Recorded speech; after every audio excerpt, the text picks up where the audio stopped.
Okay, so welcome to the continuation. Tracing Right the now we are tracing the bodies, and we want to show you what we use. This is the tracing board that we actually use. You can't trace on your table, the cutting table that you actually use. Excuse me. So this is called a straw board, and you can get it anywhere they sell paper. All right. So this is how we're going to do it. So we use your tack or the board pins just to hold it down in sections so that your pattern is not moving around. We've actually placed just one piece, okay, of paper beneath it so that we can trace it out. Now we have two different tracing wheel, you can see. Now this one is the one we're going to use now, but if you're tracing more than about 5 or more, you can use the more spiral tracing wheel. Now, as I said, there are some lines we do not need. So these are the essential lines, and you don't need to start tracing all the bodies because most of them are straight lines. So wherever you have a straight line like this, all you need to do is just to come to the start and go to the end to trace it out.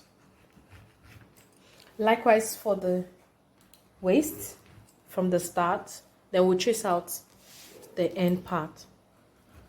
Okay, so this would minimize and can keep your pattern for a very long time.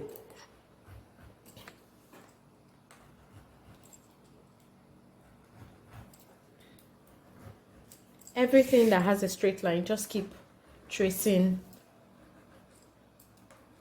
all the points. Now for this part, all we need is the neck. We don't need the connection right here. We need the SP and the NP. The armhole is needed. We don't need all the construction that we've actually used. But for the armhole, you can't do it halfway. You have to go all through because it's not a straight line. Do likewise for the front. Have to do the full pattern, the full line. For the dart, remember that is only the size of the darts that we actually need. We do not need this line. So that is what we're going to be tracing out. So trace out the edges.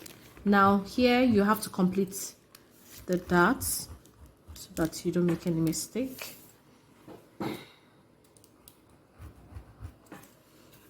Here all you need is just the neck. Next, you're tracing the CF line. Okay, so this is what we need. We don't need all this part. Come to the edge and connect it upward so it has a straight line. Now for the true waistline, just connect it, then you can blend it into the back. Next, we're going to the sides. Now for the sides, we are taking is the second drafted line that we are using, not the first one.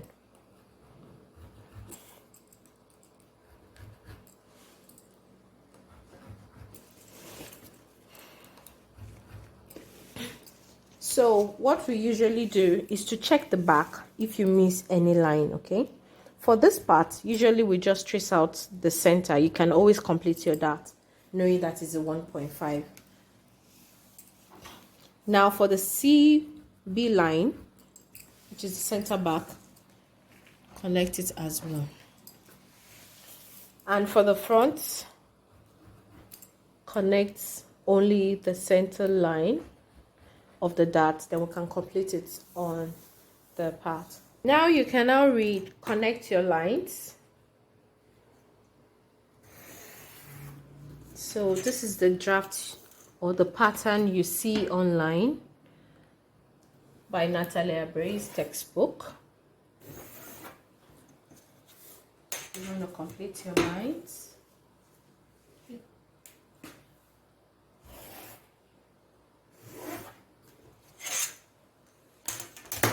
So the first thing I do is to connect all the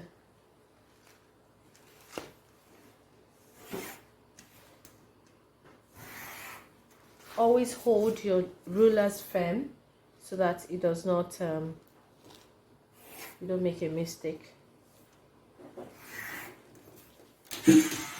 Next is the bust line.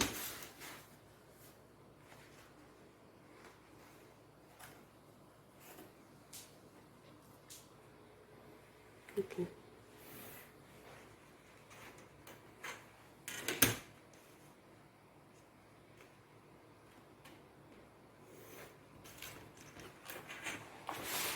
So I'm going to use the shorter ruler for the rest of the lines.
Alright, so this is what the draft looks like.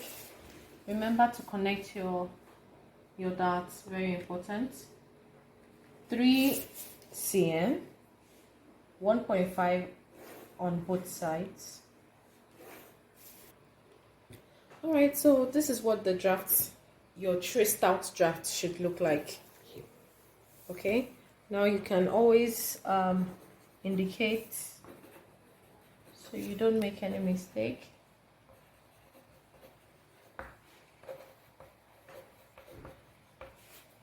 Shoulder, okay, SP, NP, always indicate so that you can understand what you are doing. Okay, all right, thank you very much. Bye for now.